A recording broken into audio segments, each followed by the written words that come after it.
자, 우리 이제 볼 게 공상에서 과학으로 사회주의 발전이란 텍스트를 같이 읽는 방식으로, 그러니까 강독식으로 진행하면 제일 좋긴 한데, 강독으로 하기에는 조금 시간도 부족하고, 또 온라인으로 이렇게 줌으로 참석하신 분들 많고 이래서 조금 문제가 있을 것 같고, 텍스트를 어쨌든 전제는 다 읽어 오시거나 아니면 텍스트를 보면서 진행하는 방식으로 하려고 합니다. 그래서 다음 시간부터는 텍스트를 준비해 주시면 제일 좋을 것 같고, 안 되면 제가 이제 그 PDF 파일을 줌으로 오시는 분들은 띄워놓고 보시게 하고, 아니면 뭐 필요한 부분을 복사해서 오시는 분들은 같이 보거나 그렇게 하죠.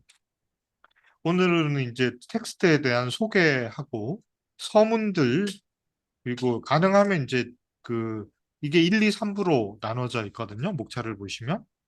그래서 제가 소제목을 달아놓은 거는 어떤 편집판에는 소제목이 있고 어떤 판에는 없는데, 원래는 없었어요. 원래 없었는데 이게 여러 나라에서 여러 판본이 나오다 보니까 소제목을 달아놓은 판본도 있는데, 어쨌든 그 일부의 앞부분이 서문하고 아주 내용 쭉 이어지기 때문에 거기까지 보는 걸 목표로 하려고 합니다. 제가 이제 그 우리 홍보물에 서문들이라고 이렇게 표현을 했어요. 이게 왜 그러냐 하면 서문이 꽤 여러 개가 있습니다. 그래서 이제 마르크스 앵겔스 텍스트들을 보셨던 분들은 아시겠지만 여러 번 출판이 이제 반복돼서 오랫동안 되다 보니까 서문이 하나만 있는 게 아니라 이렇게 여러 번 새로 책을 낼 때마다 마르크스 앵겔스가 살아 있었을 때는 이제 서문을 따로따로 쓰는 경우들이 많았죠. 제일 대표적인 이제 공산당 선언 같은 경우에도 서문들이 아주 여러 개가 있어요. 그리고 또 한 나라에서만 출판이 된 게 아니라 번역이 되니까 뭐 영어판 서문, 러시아어판 서문 뭐 이런 것들이 있는데, 이 서문들을 왜 보냐 하면 그 마르크스 앵겔스 본인들의 이야기에 따르면 특히 이제 공산당 선언 같은 텍스트들은 좀 역사적 의미가 있다 이렇게 표현을 해요. 그러니까 1848년이란 특정한 어떤 정세 속에서, 역사적 조건 속에서 쓰여진 책이기 때문에 이걸 이제 상황이 변함에 따라서 텍스트를 새로 쓰는 게 의미가 있을 수도 있지만, 그 당시 상황에서 나올 수 있었던 텍스트라는 역사적 배경과의 관계, 이런 걸 이제 보여주는 의미도 있기 때문에 원문은 고치지 않는다 이렇게 이제 얘기를 하죠. 대신에 책이 이제 수십 년이 지나고 상황이 변했을 때, 또는 그 변화한 상황에 따라서 자기들의 어떤 이론적이거나 정치적 입장이 변화했을 때, 그 변화한 거를 이제 대중들에게 전달할 필요가 있을 때는 새로 쓰는 서문들에서 그 변화된 생각이나 변화한 상황이나 또 정정해야 될 것이나 이런 것들을 서문에 쓰는 경우가 많았어요. 그래서 이제 마르크스 앵겔스의 텍스트를 우리가 공부를 할 때 그 같은 텍스트라도 반복해서 장기간에 걸쳐서 여러 번 나왔던 여러 개의 서문들을 함께 읽어야 역사적 맥락과 또 저자들의 관점의 변화, 상황의 변화, 이런 거를 같이 좀 이해할 수가 있습니다. 그래서 우리가 볼 이제 공상에서 과학으로 사회주의 발전, 이 텍스트도 이 서문들이 몇 개가 있는데, 그 중에 특히 이제 오늘 같이 좀 생각해 봐야 될 서문들은 텍스트의 출간 배경하고도 좀 관련된 거예요. 원래 이 책은 독립된 책으로 기획된 게 아니고 다른 훨씬 큰 책의 일부로 쓰여졌던 거예요. 그러다가 시간이 지나고 나서 처음에 그 책이 반뒤링이라는 책인데, 반뒤링이라는 책이 출판되고 나서 이 일부를 떼서, 일부분만을 따로 떼서 소책자로 출판을 하게 됐고, 그게 상당히 널리 읽히게 됐던 거거든요. 그래서 반뒤링론의 서문들과 공상에서 과학으로의 이 92년 영업한 서문을 오늘 같이 보려고 합니다.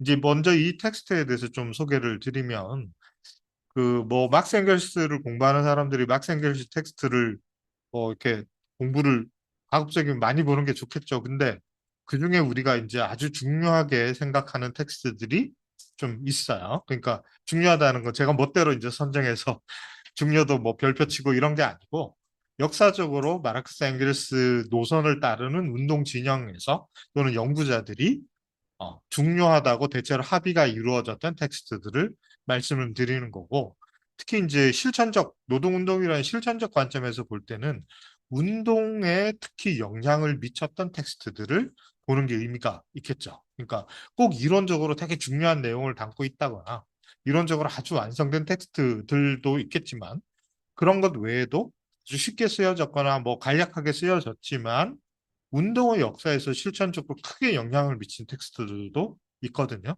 그래서 공상에서 과학으로가 실제로 노동운동, 마르크스주의 노동운동의 역사에서 상당히 큰 영향을 20세기 후반까지도 미친 텍스트예요.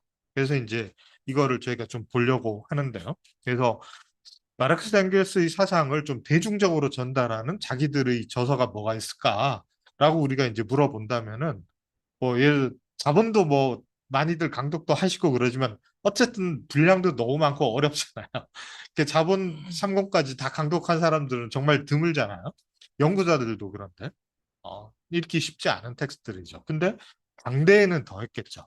그러니까 마르크 엥겔스가 살았을 당시에는 지금보다 문맹률도 훨씬 높고 사회주의가 확산되기도 전이니까 그런 게 훨씬 심했을 텐데 그러니까 당연히 이제 대중들, 아주 폭넓은 대중들을 상대로 쓰여진 텍스트는 많지 않은데 드물게도 공산당 선언과 이 공상에서 과학으로라는 이 두 개의 텍스트가 애초에 좀 대중적인 그 독자들을 노동자 대중을 염두에 두고 쓰여진 책이에요. 그렇기 때문에 실제로도 이게 이 책들이 유포될 때 일종의 교과서의 역할을 했던 책이에요. 근데 우리가 이제 알기로는 공산당 선언이 훨씬 잘 알려져 있고 뒤에 후대에 영향을 많이 미쳤지만 최소한 한 20세기 전반기까지의 역사를 보자면 실제로 그 당시까지 더 많이 알려지고 유포됐던 책은 이 공상에서 과학 오히려 공산당 선언보다 훨씬 많이 출판이 되고 읽혀졌고 실제로 교재로 사용됐어요. 왜 그러냐 하면 아까도 잠깐 말씀드린 게 48년에 공산당 선언이 출판이 되거든요. 48년 초에. 근데 이 48년이라는 시기는 유럽에서 산업화도 본격화되기 전이고, 그리고 당연히 노동자 계급의 숫자도 19세기 말이나 20세기 초에 비하면 훨씬 적었고, 더더구나 사회주의적 관점의 노동운동도 아주 미성숙한 초기 단계에 있었던 시기이기 때문에 공산당 선언을 뭐 이렇게 읽을 사람이 없었던 거예요. 읽을 사람이 별로 없었던 거죠. 반면에 이 공상에서 과학으로의 경우에는 1800 여기 서문에 나오죠. 80 몇 년이죠? 에 이제 처음 나오게 되고 이게 여러 번 되는데 지금 우리가 볼 서문은 1892년 영국에서 영업한 서문이 나온 건데 이런 텍스트들의 경우에는 19세기 후반은 유럽에서 이미 막스주의적 관점의 노동운동의 중심이 되고 노동자 계급의 수도 엄청나게 늘어나고 더구나 19세기 말 20세기 초에는 나라들마다 시차가 조금 있긴 하지만 불법으로 탄압받던 막스주의적 노동운동이 합법성을 얻게 되고 의회 전술 같은 걸 통해서 의회 내로 진출도 하게 되고 심지어 20세기 초반이 되면 1905년에 또 독일에서 이 공상에서 과학으로 한번 출판되는데 그때가 되면은 그 독일 3인당의 전신 이저 사회주의 정당의 득표수가 한 300만 표 이상 득표를 했던 시기예요. 그러니까 이미 대중들이 그 대상으로 할 수 있는 독자들이 엄청나게 많이 늘어나 있던 상태죠. 그리고 그렇기 때문에 이 운동의 지도자들이나 당이나 노동조합의 관점에서도 이렇게 아주 급격하게 늘어난 대중들을 막스주의적 관점으로 관점을 통일해서 세계관을 교육시킬 필요가 있었겠죠. 이 사람들을 위해서 도대체 교육을 해야 되는데 갑자기 이제 숫자가 늘어나니까 교재도 없고 막 이랬던 상황인 거죠. 그래서 야 이거 교재를 뭘로 봐야 되지? 라고 생각해서 이제 제안하게 된 게 바로 1880년도죠. 80년도에 먼저 프랑스에서 처음 출판이 되는데 이 반뒤링론 책의 일부를 짧게 편집을 새로 해서 불어로 폴 라파르 이제 마르크스의 사위죠. 사위가 불어로 먼저 번역을 해서 불어판이 나오고 그 뒤에 독일어판이 나오고 그 뒤에 이제 10여 개 나라의 언어로 출판이 되게 됩니다. 그래서 여기서 이제 본인도 엥겔스가 92년 서문에도 뭐 말하고 있는데 여기 이런 말 나와 보시면 독일에서 이 저술이 이제 4판까지 나온 뒤에 이제 영어판이 나오는데 4판까지 발행 총부수가 2만 부를 넘는다. 이렇게 얘기를 해요. 2만 부란 게 대체 어느 정도냐? 얘기를 말씀을 드리면은 비슷한 시기에 공산당 선언의 그 발행 부수가 1905년 아까 제가 1905년에 독일 사민당이 한 300만 표 이상 득표했다 그랬잖아요. 그때 공산당 선언이 다시 이제 당 작업으로 사업으로 출판이 되는데요. 이때 그게 2,000부에서 3,000부밖에 유포가 안 돼요. 그러면 좀 비교가 되죠. 그렇죠? 훨씬 사실은 텍스트가 담고 있는 어떤 사상적 내용이나 뭐 그 이런 충실성 이런 걸 떠나서 그 실천적으로 많이 영향을 미친 척은 오히려 이 시기까지 20세기 전반까지도 공상에서 과학으로였다라는 거예요. 근데 이제 이게 마르크스 앵겔스가 살아있을 때나 혹은 뭐 사망하는 1, 20년 뒤에만 그랬던 게 아니고 그 이후에 또 미친 영향력도 상당히 컸거든요. 근데 이게 이제 어떤 식으로 영향을 미치냐 하면 아시겠지만 마르크스는 83년에 1883년에 사망을 하고 그 다음에 사망하기 전에 이제 이 책이 나왔어요. 나왔고 그 뒤에 이제 이거 92년 서문 같은 경우는 앵겔스가 죽기 직전에 얼마 전에 쓴 서문이거든요. 그러고 나서 앵겔스가 이제 죽고 난 다음에 또 계속 출판이 됐단 말이에요. 이게 이제 왜 출판이 되고 누가 출판을 하냐 하면 마르크스주의 노동운동이라는 게 유럽 노동운동의 주류가 이미 됐는데 그럼 이 사람들이 마르크스 앵겔스의 사상을 자기들이 계승하고 실천적으로 적용했다고 있다고 주장했는데 실제 그 운동을 주도했던 사람들은 누구냐는 거야. 그러니까 마르크스 앵겔스는 이미 이제 죽었으니까. 그 뒤를 이었던 사람들이 누구냐 하면은 공식적으로는 물론 이제 실천적으로는 여러 사람들이 있었지만 이론적으로 당시에 가장 큰 영향력을 미쳤던 집단은 독일 사민당이었고요. 독일 사민당 내에서 기관지를 편집하고 있던 책임자였던 칼 카우츠키가 이론적으로 상당히 큰 영향을 미치고 있었는데 물론 이제 카우츠키의 영향에 대해서는 우리가 이제 사후적으로 논란이 많죠. 그럼에도 불구하고 어쨌든 당대에는 엥겔스의 공식적인 후계자는 카우츠키하고 베른슈타인이었어요. 그러니까 이게 공식적이라는 건 뭐냐 하면 사람들이 그렇게 인정했다는 뜻이기도 하고 당시 이제 유럽의 법제나 관습으로 유명한 사상가나 이런 사람들이 사망하면 그 사람의 유산을 관리하는 것과 마찬가지로 유고를 물려받아서 그 사람이 읽던 책이나 유고들을 다 갖고 와서 편집해서 출판하고 하는 권한을 위임받는 사람이 누구였냐면 베른슈타인이었거든요. 엥겔스의 실제로 마지막에 개인 비서였기도 했고 그 유고 관리인이었어요. 공식적인 유고 관리인이었어요. 그래서 이 카우스키 베른슈타인이 이제 나중에 이제 공식적인 수정주의자가 되기 이전에 이 공식적인 계승자였던 거죠. 이 사람들이 실제로 중요하게 생각했던 텍스트가 바로 공상에서 과학으로 였던 거예요. 그리고 이게 대중용 교재로 출판했을 뿐만 아니라 이거를 다른 사람들이 개정했던 또는 영향을 받아서 썼던 다른 책들. 그래서 이제 교과서적 목적으로 쓰여졌던 책들이 대본으로 삼았던 책이 바로 이 책인 거죠. 공산당 선언과 이 책을 대본으로 삼아서 교재들을 계속 냈고 이건 나중에 이제 러시아 혁명 이후에 소련이 성립된 이후의 공식적인 교재들 상당수도 이 영향을 받았던 거예요. 그래서 보통 이제 뭐 이 계보를 비판적으로 보는 사람도 있고 긍정적으로 보는 사람도 있지만 어쨌든 마르크스 앵겔스에서 카우츠키를 거쳐서 러시아 사회주의의 초창기의 지도자였던 특히 이론적 지도자였던 플레아노프를 거쳐서 소련의 공식 철학으로 레닌을 거쳐서 어쨌든 소련의 공식적인 이제 이론으로 계승되는 상당 부분이 공상에서 과학으로의 계승이다. 이렇게 이제 보기도 하죠.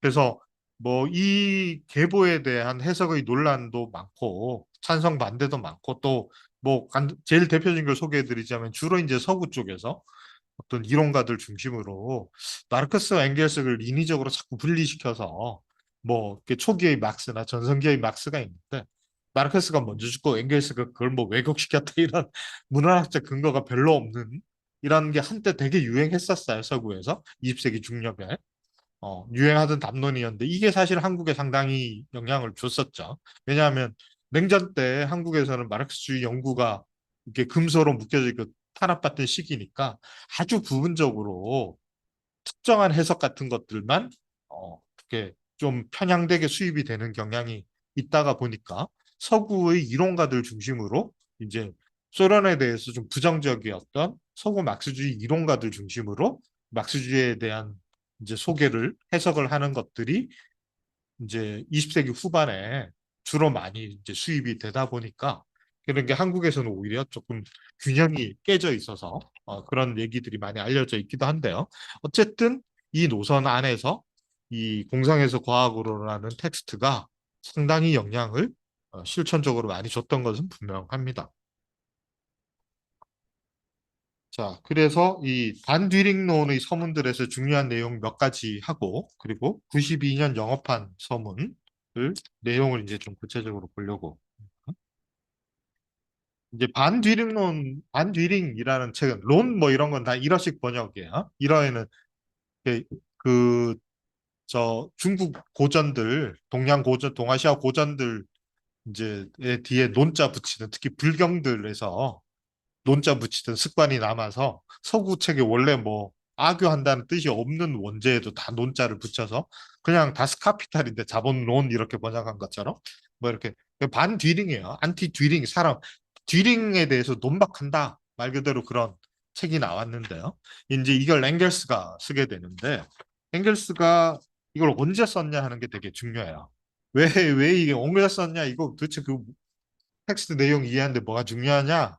이렇게 생각하실 수도 있는데, 이제 까 조금 말씀드린 것처럼 마르크스 엥겔스 사후에 마르크스와 엥겔스의 관계에 대한 여러 가지 해석들이 있다 보니까 이게 이제 좀 부당하게 근거 없이 엥겔스를 비판하는 사람들이 마르크스 사후에 자기 멋대로 뭔가를 썼다거나 아니면 엥겔스가 마르크스와 의논 없이 혼자 썼다거나 뭐 이런 식의 비판이 부당하게 가해지는 경우가 있는.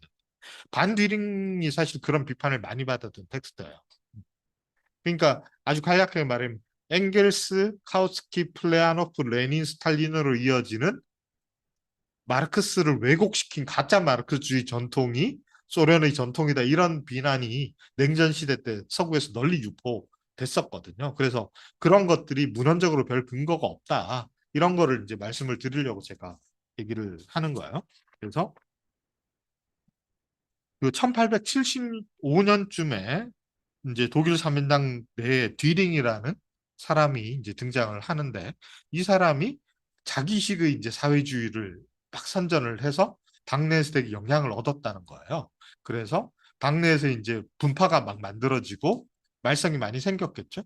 그러니까 이제 독일 사민당 지도부가 공식적으로 이제 마르크스 엥겔스한테 요청을 해요. 야, 당내에 잡사상들이 들어와서 말들이 많은데 당신들 사상이니까 얘네에 대해서 뭐가 맞고 뭐가 틀리고 이거 정리를 좀 해달라라고 지속적으로 요청을 하는데 마르크스는 몸도 안 좋고 다른 거 바쁘고 엥겔스도 너무 바쁘고 뭐 이래서 계속 미루다가 이게 도저히 지금 뭐 미룰 수 없는 상황이 돼서 할 수 없이 쓴다 뭐 이렇게 해서 쓴 거예요. 서문에 계속 그런 얘기. 내가 쓰고 싶어서 쓴 게 아니라 첫 문장이 딱 그런 거거든요. 내적 충동의 결실이 아니라 정말 쓰기 싫은데 어쩔 수 없이 쓰게 됐다 뭐 이렇게 얘기를 해요. 그래서 쥐링이라는 사람에 대해서 이 사람이 주장한 거를 그 사람이 출판한 책을 놓고 그 목차를 따라가면서 조목조목 비판하는 책을 쓴 게 반뒤링이라는 책입니다. 자, 근데 그 책의 일부를 왜 출간을 하게 되냐 하면은 엥겔스가 서문에서 반디링 서문에서 이렇게 얘기를 하는 거예요. 이 책은 반디링이라는 책은 되게 네거티브야. 그러니까 그 사람이 틀렸다라고 쓰는 거니까 사실 우리 생각은 이래라는 것보다 얘의 생각은 틀렸어. 이런 얘기가 훨씬 많겠죠. 근데 그걸 쓰려면 틀렸어라고 말하면 근거가 있어야 되니까 얘는 틀렸고 이 문제에 대해서 우리의 생각은 이래라는 게 덧붙여졌겠죠. 그렇죠? 그러니까 이제 포지티브하게 적극적인 방식으로 자기들의 긍정적인 방식으로 자기들의 생각을 얘기하는 게 오히려 부수적이고 얘가 틀렸어, 듀링이 틀렸어라고 말하는 게 오히려 중심이 된 텍스트였단 말이야. 그러다 보니까 분량도 엄청 많아요. 지금 이 저작선 5권에 대부분이 페이지 목차 보시면 대부분이 반디링.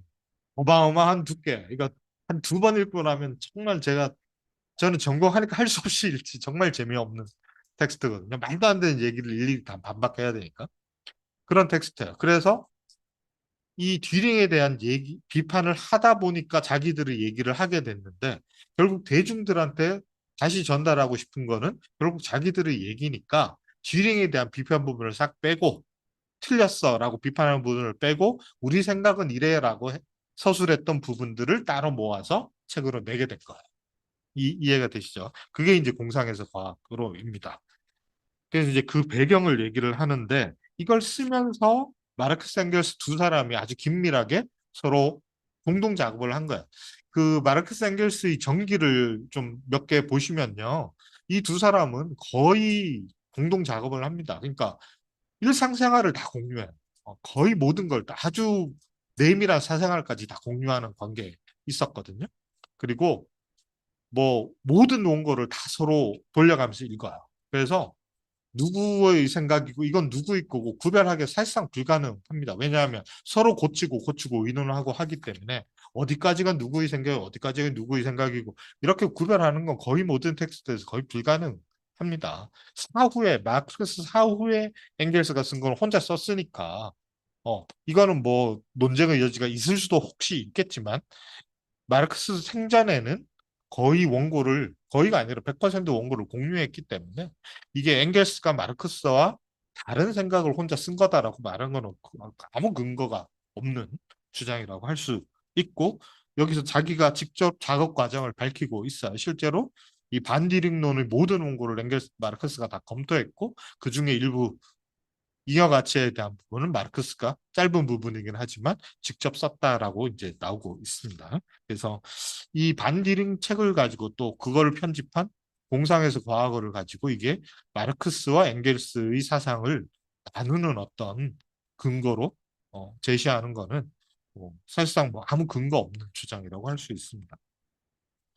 자, 그 다음 얘기가 이제 그러면 디링 얘기하면서 반디링 저 서문에서 앵겔스가 강조하는 몇 가지가 있는데요. 얼핏 이 서문만 보면 조금 납득이 안 되는 배경을 모르면 마르크스 앵겔스 텍스트를 여러 개 읽지 않은 분들이 보면 조금 의아하게 생각할 만한 부분이 하나가 나와요. 무슨 얘기냐면 이제 욕이겠죠.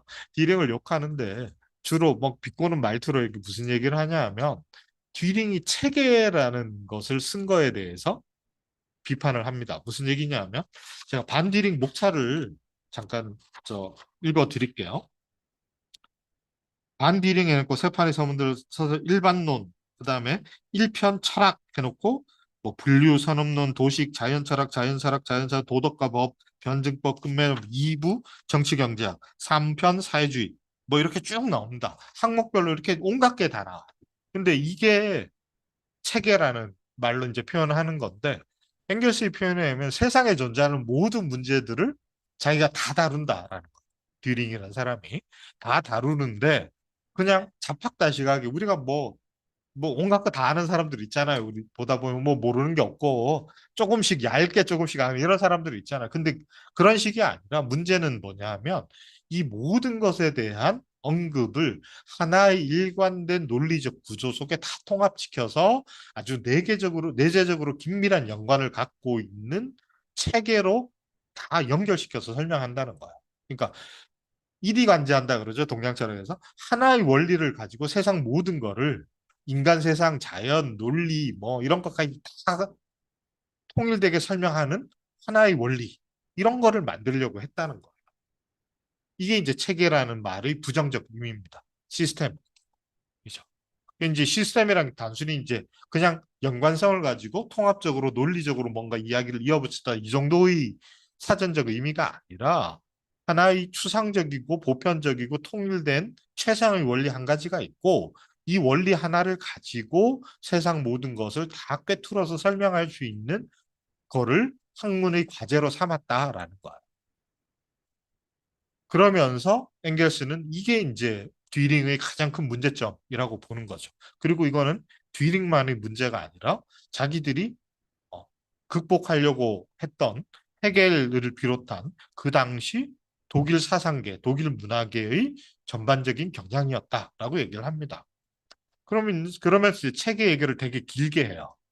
그래서 이 체계를 갖고 쓰여진 그 책에 대해서 조목조목 비판을 하다 보니까 본의 아닌 성과도 좀 일부 있었다. 이렇게 얘기를 하는데 그게 뭐냐면 자기들이 시간이 없어서 사회주의에 대해서 어, 개괄적인 어떤 설명을 할 기회가 없었는데 반디링을 하면서 체계를 비판하다 보니까 자기들이 평생 연구했던 사회주의, 공산주의에 대한 이야기들을 일정한 연관을 가지고 좀 설명할 수 있는 계기가 됐기 때문에 그런 이익이라도 있었으니까 이 책을 썼다. 뭐 이렇게 얘기를 하거든요. 안 그럴 것 같았으면 내가 반디링을 안 쓰려고 그랬는데 뭐 이런 장점이라도 있으니까 굳이 바쁜데 썼다. 뭐 이런 식의 얘기를 해요. 그래서 체계라는 것을 우리가 좀 이해하는 게 되게 중요한데요. 이게 사실 마르크스주의에 대한 아주 오래된 오해이자 비난의 중요한 근거 중에 하나죠.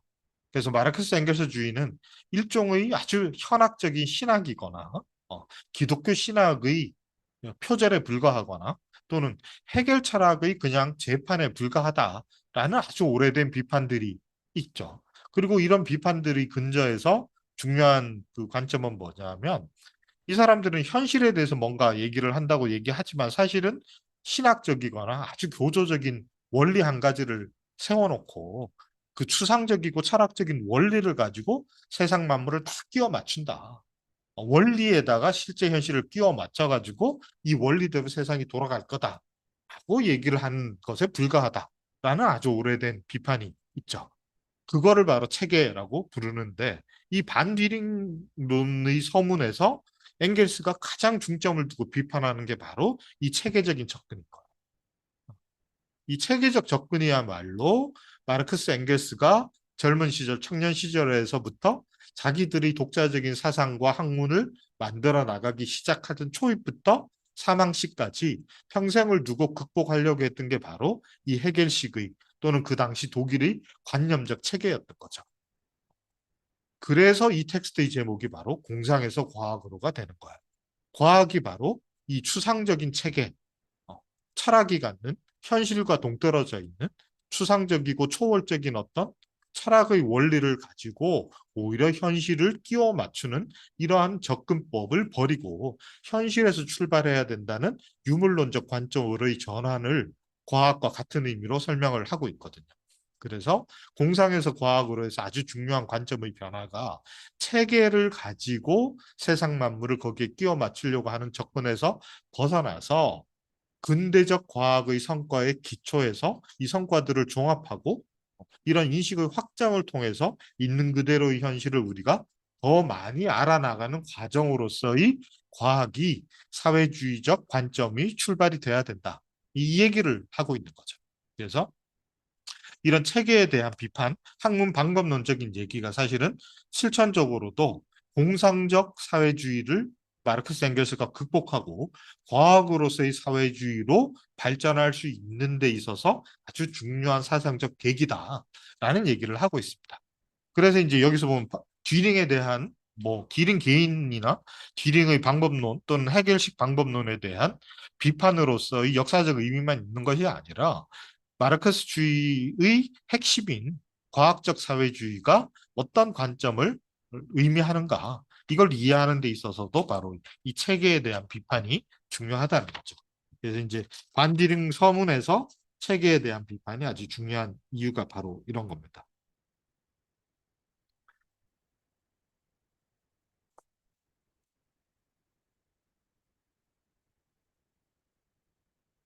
그리고 이제 그 비슷한 맥락에서 이제 엥겔스에 대한 또 비판 중에 하나. 제가 뭐 이야기하다 보니까 왜냐하면 이제 이게 엥겔스의 저작이기 때문에 그 지금 글쎄요. 지금 이제 이 자리에 지금 함께 하신 분들은 저하고 연배가 비슷하시거나 위이신 분도 계시고 이렇지만 저보다 한참 뒤에 이제 예를 들어 90년대 이후에 대학을 다니거나 마르크스 엥겔스 2000년대 이후에 좀 접하신 분들도 그런 관점에 을 접하셨는지는 모르겠어요. 근데 어쨌든 아까 얘기했듯이 한국 사회에서 이상하게 이제 그 냉전 때문에 마르크스 엥겔스가 아주 균형 잡히고 좀 그 전체적으로 수용이 된 게 아니라 아주 편향되게 특정한 정파의 특정한 해석만이 널리 유포되기도 하고 균형 잡힌 마르크스 앵겔스에 대한 연구나 실천적 수용이 잘 되지 못한 한계가 분명히 있었거든요. 그러다 보니까 그 아까 얘기했던 서구의 그러니까 혁명이 일어나지 않은 자본주의 진영에서 대학에 고립되었던 이론가들만의 마르크스주의 해석이 한국에서 되게 세계 다른 나라에서 마르크스 앵겔스가 영향을 미친 것과는 좀 상당히 다른 양상으로 한국에서 수용된 건 분명해요. 그래서 한국에서 마르크스주의 수용에 대한 그 역사적 연구도 논문들도 몇 편 나와 있는데 거기서도 이제 공통으로 지적하는 게 그런 거거든요. 이게 뭐 어쨌든 냉전이 낳은 우리의 좀 슬픈 현실일 텐데요. 그 중에 이제 하나가 제가 아까 얘기했던 것 같은 이 마르크스와 앵겔스를 자꾸 분리해서 그래서 자꾸 순수한 마르크스의 사상이란 게 뭐가 있고, 앵겔스 혹은 마르크스 앵겔스의 후기나 앵겔스가 혼자 작업했던 시기는 뭔가 마르크스주의로부터 이탈한 거고, 우리가 자기들이 이제 그런 얘기를 하는 분들이 대체로 아까 얘기했듯이 현실에 존재했던 사회주의에 대해서 되게 부정적이고 또 운동으로 노동계급의 계급 투쟁에 대해서 되게 부정적인 경우가 많거든요. 이런 경우에 이런 정치적 입장을 정당화하기 위해서 자기들이 부정적으로 평가하는 이 막스주의 사회주의 전통의 이 잘못은 사실 앵겔스에게서 앵겔스 원죄로인 거죠. 마르크스 앵겔스를 분리시켜 놓고 앵겔스가 마르크스를 주의를 왜곡했다. 그 왜곡된 게 운동에 계승되면서 순수한 마르크스의 원형이 아니라 왜곡된 앵겔스의 사상이 계승되면서 노동운동이나 사회주의, 공산주의가 타락했다. 이런 식의 논리가 아주 널리 퍼져 있습니다. 사실 이제 한국 사회의 진보 지식인들에게는 상당히 널리 퍼져 있고 당연하게 받아들여진 주장 중에 하나죠. 그래서 이제 그거에 대한 그게 좀 제가 뭐 그 반대편의 정치적 입장을 옹호해서가 아니라 그렇다기보다 실제로 그게 별 근거 없는 문헌적 근거가 없는 주장이다. 이 얘기를 이제 좀 강조를 하는 겁니다. 그래서 그 중에 논리 중에 하나가 뭐냐면 바로 이제 자연 문제예요. 그 앵겔스의 주요 저작 중에 하나가 이제 자연 변증법이라는 텍스트죠. 그걸 갖고 이제 비판을 하면서 이거 봐라. 자연 현상마저도 변증법의 규칙 몇 가지를 정해놓고 이걸로 자연 현상을 다 설명한다. 이런 식의 설명이 있는데 그거는 100% 자연 변증법을 읽지 않고 나온 비판이에요. 그 실제로 이런 연구도 많이 됐는데 그런 서구의 그 반엥겔스적인 마르크스주의자들 에 대한 문화학적 연구를 한 사람들도 있는데 이 사람들이 실제로 안 읽었어요. 안 읽고 그런 비판을 하거나 읽어도 뭐 왜곡시키거나 이런 경우가 상당히 많습니다. 이제 그 중에 하나가 바로 자연 변증법과 레닌이 쓴 유물론과 경험 비판론 이런 텍스트들을 읽지도 않고 뭐 이렇게 얘기하는 거죠. 마치 이제 아주 낡은 자연의 그 물리학적 결정론 같은 걸로 마르크스주의를 설명하고 앵겔스가 마르크스주의를 그런 걸로 타락시켜서 인간의 주체적 실천, 능동성 이런 거를 다 무시하겠다. 아주 흔한 비판이었거든요. 서구에서 널리 퍼져 있었던 이런 것 중에 하나가 이제 자연에 대한 얘기인데 여기만 읽어봐도 반디링 텍스트는 저 서문에만 읽어봐도 완전히 반대 얘기를 하거든요. 어, 오히려 그런 걸 얘기하는 것이 아니라 자연 철학을 가지고 과학을 설명하는 식으로 접근하는 거 오히려 관념론이라고 비판을 하는 거죠. 자연 철학이든 과학이든 오히려 합리적이고 이치에 닿는 이런 표현을 쓰는데 과학의 성과로 실제로 현실인 것이 밝혀지는 것. 이게 진짜 중요하다는 거. 그것을 기초해서 변증법을 갖고 자연을 다 해석하는 게 아니라 자연과학의 성과가 이상하게도 철학에서 사람들이 실증적인 근거 없이도 사변적인 방식으로만 가지고 생각했던 자연에 대한 설명이 나중에 자연과학이 발달하면서 실증적인 연구의 결과 이 추측이 사변적 추측이 옳았다는 게 밝혀진 경우가 적지 않다. 이 정도의 얘기예요. 지금도 우리 왜 물리학자들이 20세기에 와서도 불교의 2500년 불교 교리 보면 현대 양자 역학하고 너무 똑같은 얘기 많다. 이 정도 얘기하잖아요. 그렇죠? 딱 그 정도 얘기예요. 근데 그걸 완전히 반대로 해석하죠. 그 엥겔스가 변증법의 규칙 세 가지 딱 정해놓고 이걸로 자연과학도 다 설명하는 것처럼 했다. 그래서 이거에 반대되는 자연과학적 성과가 나오면 막 시베리아 보내고 막 이랬다. 이런 식의 주장들을 할 거예요. 그냥 아주 근거 없는 그런 얘기죠. 제가 근데 단순하게 엥겔스에 대한 옹호를 하는 것이 중요한 게 아니라 이 이야기가 요 지금 얘기하는 이 부분이 보여주는 게 뭐냐면 바로 마르크스 엥겔스가 유물론적 접근법이라고 불렀던 중요한 학문 방법론 또는 연구 방법론 세계관을 보여주는 대목이거든요. 그리고 그것이 유토피아 사회주의와 자신들의 과학적 사회주의의 결정적 차이점이라고 부르는 지점입니다. 그러니까 정리하자면 있는 그대로의 현실 하나만이 있다. 이게 이런 논이죠. 그리고 있는 그대로의 현실이 실제로 어떠한가만이 중요하다. 그 바깥에 초월적인 어떤 원리나 세상 바깥에 어떤 절대적인 힘을 가진 뭔가, 정신적인 뭔가가 있다거나 어떤 원리가 미리 존재한다거나 체계가 있어갖고 그 체계로 모든 거를 미리 다 알 수 있다거나 이런 거를 배격하는 것이 이 사람들이 중요한 과제였다는 거예요. 근데 오히려 거꾸로 자신들이 극복하려고 하고 명시적으로 이거 틀렸어. 이거 극복하는 게 우리의 과제야. 그래서 우리는 과학적 사회주의야. 라고 여러 군데서 수도 없이 말했던 것을 이 사람들한테 도리어 뒤집어 씌우는 건 아주 근거 없는 그 악선전이다. 이 말씀을 드리는 거예요. 그래서 이 책의 제목이 바로 공상에서 과학으로다. 아까도 얘기했지만 바로 그 얘기입니다. 이때의 과학은 바로 근대 유럽에서 발전하기 시작했던 실증적 과학의 근거, 또 실증적 과학이 확산되면서 우리가 오늘날 인문사회과학이라고 부르는 역사학이나 고고학, 인류학, 경제학 이런 부분들에 있어서의 과학의 성과들의 기초한 세계관을 확장시켜 나가는 것이 과학적 사회주의이지 이미 완성된 최종적인 결론을 도식적으로 적용하는 것이 사회주의가 아니고 오히려 이것이야말로 공상적 접근이다 라고 얘기를 하는 텍스트입니다. 그래서 우리가 볼 텍스트의 얘기를 한마디로 요약하자면 바로 이 얘기인 거예요. 그래서 과학이 유토피아주의를 극복해야 우리는 노동자 계급 투쟁에서 승리할 수 있는 가능성이 주어진다. 이 얘기를 하고 있는 것입니다. 자연에도 그런 부분을 얘기를 하고 있습니다.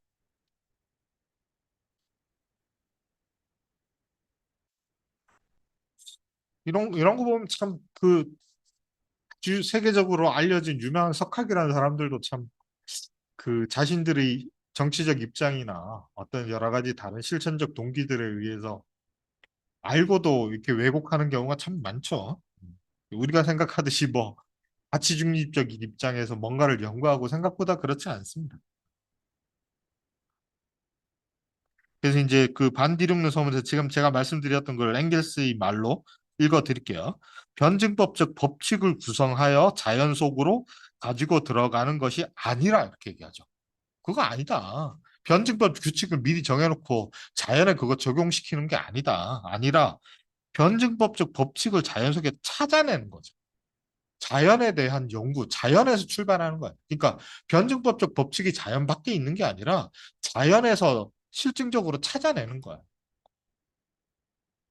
그리고 자연으로부터 전개해 나가는 것이 과학이다라고 얘기를 합니다. 자연 바깥에 있는 것이 아니다.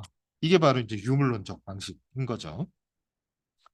또 이제 비슷한 구절을 읽으면 세계 밖에 있는 창조주에 대한 마지막 기억까지 사라질 때 이게 무슨 얘기냐면 바로 과학이 발달하면 아까 얘기했던 세상 밖에 무슨 절대적인 원리, 추상적이고 보편적인 원리, 정신적인 어떤 것 이런 것이 있을 거라는 거는 과학이 발달하면 그런 기억조차 사람들은 못하게 될 거다. 이렇게 얘기하는 거죠.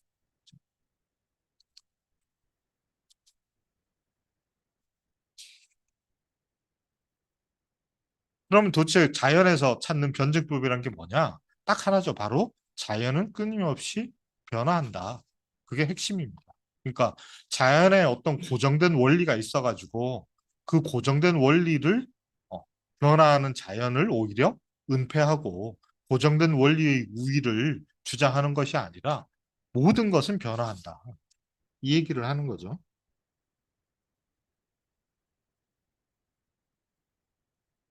그것이 변증법적 자연 파악의 핵심이다. 이렇게 얘기합니다.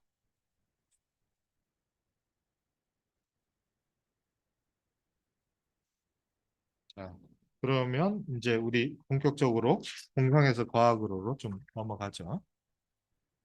자, 영업한 소설을 보겠습니다. 앞부분은 이제 그 책이 나오게 된 배경, 그리고 특히 이제 좀 정치적으로도 중요해서 할 수 없이 썼다 뭐 이런 얘기인데 정치적으로 중요한 계기는 뭐냐면 저 반디링 그리고 공상에서 과학으로 이걸 이제 쓰고 출간하게 된 중요한 정치적 배경은 뭐냐면 독일 사회주의당의 두 분파가 하나의 정당으로 이제 통합된 거죠. 그래서 라살레파와 아이젠하파. 아이젠하파가 바로 마르크스 엥겔스의 사상에 입각한 노동운동의 계열이죠. 이 두 계열이 하나로 합당하면서 독일 사민당이 출발을 하게 된 거죠. 그래서 이 합당한 상황에서 다시 당내에서 분파가 그것도 자신들의 사상과 아주 터무니없이 다른 분파가 형성되는 것을 막기 위한 실천적 개입의 목적으로 쓰여진 텍스트다. 이렇게 얘기를 합니다. 그러다 보니까 이제 당연히 자기들의 사상, 그러니까 자기들이 생각하는 마르크스 엥겔스가 생각하는 올바른 노동운동의 세계관은 무엇인가에 대한 얘기를 좀 포괄적으로 해야만 됐던 거죠.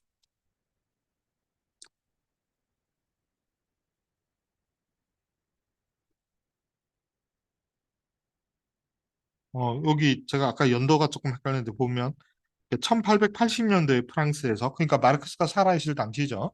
처음 출판이 됐고요. 그리고 나중에 독일어로 83년에 독일어로 다시 발간되고 이 독일어 대본의 기초에서 여러 언어로 다시 이제 번역됐다. 이런 얘기를 합니다.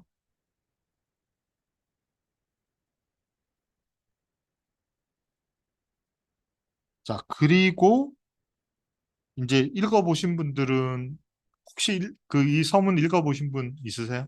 옛날에더라도 내용 기억나시는 분? 네. 네. 그렇죠. 이게 본문도 그렇고 이것도 그렇고 역사 얘기예요. 그래서 한마디로 말해서 이 공상에서 과학으로 해서 다루고 있는 소재 도대체 뭐에 대해서 하는 거냐? 딱 한마디로 역사 유물론 얘기입니다. 네. 그러니까 역사 유물론을 설명하고 있거든요. 그래서 이 책에서 마르크스주의 핵심이 뭐냐? 당신들 도대체 왜 그 이전이나 당대 다른 사회주의도 많은데 그거는 공상적이다라고 배격하고 틀렸다 그러고 니네들 사상은 왜 맞다고 주장하냐? 이렇게 물었을 때 우리는 과학이고 니네들은 과학이 아니니까. 그럼 니네가 무슨 에이스 침제냐? 뭐가 과학이냐? 이렇게 물었을 때 자신들의 사상이 과학적 사회주의라고 말할 수 있는 가장 중요한 게 여기에서는 역사 유물론.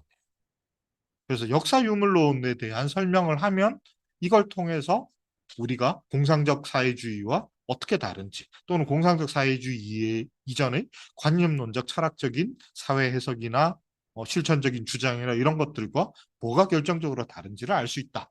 이렇게 설명하는 책이거든요. 그래서 이 92년 영업함 서문에서도 영업판이니까 영국 얘기를 할 거 아니에요. 영국 독자들을 상대로 쓴 거예요. 그래서 유물론 얘기를 길게 하는데 왜 하냐 하면 이렇게 시작합니다. 영국 사람들이 이 책 보면 좀 당황할 수도 있다는 거예요. 근데 왜냐하면 뭐 역사적으로 보면 영국이 산업화가 먼저 일어났고 노동운동도 먼저 상당히 초기부터 발달한 나라죠. 그럼에도 불구하고 영국 노동운동에서 마르크스주의의 영향력은 상당히 미미했어요. 당대에도 그렇고 그 이후에도 그렇고. 왜냐하면 독자적인 계량주의적인 노동운동의 전통이 원래 너무 강했기 때문에. 그래서 차티즘이라는 차티스트 운동이라는 운동이 마르크스주의가 성립하기 이전에 이미 존재했고 그 숫자가 상당히 컸고 세력도 컸고 이 차티스트 운동 내부에서 여러 가지 분파들이 갈라지고 발전을 하면서 영국만의 독특한 노동운동의 전통이 만들어지는데 이게 나중에 발달하게 된 아까 얘기했던 베른슈타인식의 그 수정주의 노선과 상당히 비슷한 노선이고 실제로 베른슈타인이 바로 이 영국의 사회주의적 전통으로부터 대부분 차용을 해서 자신의 사상을 만든 거거든요. 이 전통이 영국에서 원래 강했기 때문에 마르크스주의 운동이 영국에서는 큰 영향을 미치지 못했던 거죠. 그 중에 이제 대표적인 게 그, 갑자기 단어가 생각이 무슨 페이비안 사회주의자들 이런 사람들의 영향이 상당히 강했던 거죠. 사실 공산당 선언이라는 책도요. 공산당 선언을 왜 썼냐 이런 데 대한 연구를 상당히 많이 하는데요. 최근의 제일 정설은 뭐냐면 영국에서 굳이 왜 영국에서 출판하냐 하면은 차티스트 운동이 이 바로 차티스트 운동에 참여한 영국 노동자들을 대상으로 자신들의 사상을 선전하기 위해서 쓴 책이라는 게 정설이에요. 네. 그래서 거기 보면 공산당이 실제로 아직 없었잖아요. 어. 당이란 개념조차 없을 때잖아요. 그런데 도대체 누구를 공산주의자 또는 공산당이라고 부르냐? 차티스트들을 대상으로 차티즘안의 여러 노선이 있으니까 여기에서 마르크스 앵겔스가 자신들이 노선의 영향력을 확대하려고 쓴 책이다. 이렇게 이제 제일 많이 봅니다. 아무튼 그래서 영국 사람들한테 당신들 지금 이런 얘기하면 당신들은 좀 낯설겠지만 사실은 유물론의 고향은 영국이야 이렇게 얘기를 해요. 이거 우리 얘기가 당신들 조상들이 했던 얘기, 당신들 문화 속에 있는 전통하고 크게 다르지 않아 익숙한 거야. 우리랑 잘 지내봐. 뭐 이런 식의 얘기가 서문에 나오는 내용이에요. 근데 그럼 도대체 뭘 갖고 얘기를 하냐? 바로 유물론. 유물론의 고향이 바로 영국이다. 이렇게 표현하죠. 모든 현대 유물론의 본로의 고향은 바로 영국이다. 이렇게 이야기를 시작을 합니다. 그래서 그러고 이랬으니까 이제 그 근거를 밝혀야 되겠죠. 그래서 유물론의 전개 과정, 근대적인 유물론의 전개 과정을 역사적으로 쭉 써요. 자, 근데 이게 상당히 사실은 마르크스 연구나 마르크스의 수용에 있어서 문제거리인데요. 무슨 얘기냐면 마르크스 앵겔스가 자기 얘기를 우리는 이렇게 생각해라고 이제 짧게 쓰면 괜찮은데 뭐 다른 저 사상주의 연구를 할 때 다 그렇죠. 자기들 얘기만 하는 게 아니라 누구누구는 이렇게 얘기를 했는데 거기에 대해서 나는 뭐는 찬성하고 뭐는 반대 이런 식으로 얘기를 논의를 전개를 하잖아요.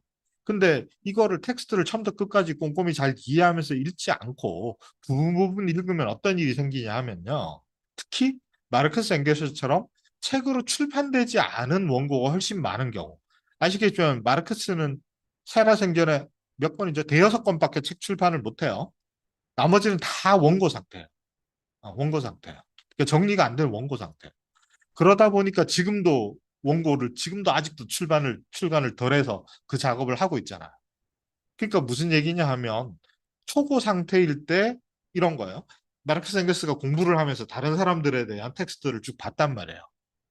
쭉 보고 이 사람들은 이렇게 말했어 이렇게 말했어 근데 나는 이거는 틀렸다고 보고 이거는 맞다고 생각해서 뭐는 계승하고 뭐는 반대해 라고 썼는데 결론의 자기 얘기로 가기 이전에 다른 사람의 사상을 인용하거나 거기에 대해서 코멘트를 달았던 구절을 보고 마르크스 앵겔스가 쓴 글이니까 이게 마르크스 앵겔스의 이야기 생각인지 인용한 다른 사람의 생각인지를 구별해야 되잖아요. 그렇죠? 근데 완결되게 편집되어서 출간된 책은 인용 부호를 단다든지 앞뒤 맥락을 보면 이거 딴 사람 얘기구나라는 거를 대부분은 알 수 있죠. 근데 초고의 경우에는 특히 원고 저책 공책 같은데 순서대로 쭉 적어 나간 게 아니라 종이가 다 흩어져 있어요. 혹시 막스 앵겔스 마르크스 원고 초고 사진 같은 거 본 적 있으세요? 보면 큰 종이를 마르크스가 어떻게 작업을 했냐 접어요. 쫙 접어서 특히 다른 사람 공부를 할 때 어떻게 하냐면 반으로 접어서 종이를 여러 겹으로 접은 다음에 여기에는 인용하고 그 뒤에 옆에 코멘트 쓰고 이렇게 작업을 많이 하거든요. 근데 이게 다 흩어져 있잖아요. 각각의 종이에요. 링으로 묶이지도 않는 채로 있었어요. 그 순서도 잘 몰라요. 순서에 자기가 1, 2, 3, 4 이렇게 쓰지 않은 것도 많고 연도가 언젠지도 몰라 심지어. 이게 나중에 다 뒤섞여 버리면 어떤 책을 내려고 작업했던 초고인지도 모르고 뒤섞여 있는 경우도 상당히 많아요. 그러니까 너무너무 책을 내는 게 어렵겠죠. 이 경우에 마르크스 앵겔스가 누구의 인용한 부분을 가지고 이게 인용 부호를 안 달았어. 이거 어떻게 해요? 오해가 발생할 소지가 상당히 많죠. 그렇죠? 그 제일 대표적인 텍스트가 경제학 철학 초고라는 텍스트예요. 1844년에 쓴 초고를 나중에 러시아 혁명이 일어나고 나서 러시아의 그 국가 사업으로 소련에서 국가 사업으로 마르크스 엥겔스 전집을 발간을 할 때 그때 처음 출간이 되거든. 공식적으로 출간이 되는 거. 그래서 편집자가 그 순서대로 묶은 거야. 그래서 그 편집본도 여러 가지 판본이 있어요. 음. 그러니까 이런 책 같은 경우에는 읽어보시면 아는데 대부분 인용이에요. 실제로 마르크스 엥겔스 자기 생각을 포지티브하게 쓴 부분은 오히려 훨씬 적어. 대부분 인용이에요. 음. 근데 이거를 어떤 해석이 실제로 많이 유행했냐 하면 마르크스 엥겔스가 한 얘기가 아닌데 마르크스 엥겔스가 했다라고 주장하거나 반대로 마르크스 엥겔스가 했던 얘기인데 딴 사람 얘기라고 주장하거나 이런 게 너무 많았던 거야. 그러니까 이런 게 되게 많거든. 특히 이제 그 특히 알티세르라는 사람이 이제 되게 문헌학적으로 불충실하게 뭐 이런 작업을 했었거든요. 어, 알아보지 제대로 그 문헌학적 어떤 연구도 안 한 상태에서 야 이거는 헤겔 포이에르바하 얘기고 마르크스의 생각이 아니야. 거의 자기 멋대로 나눴어요.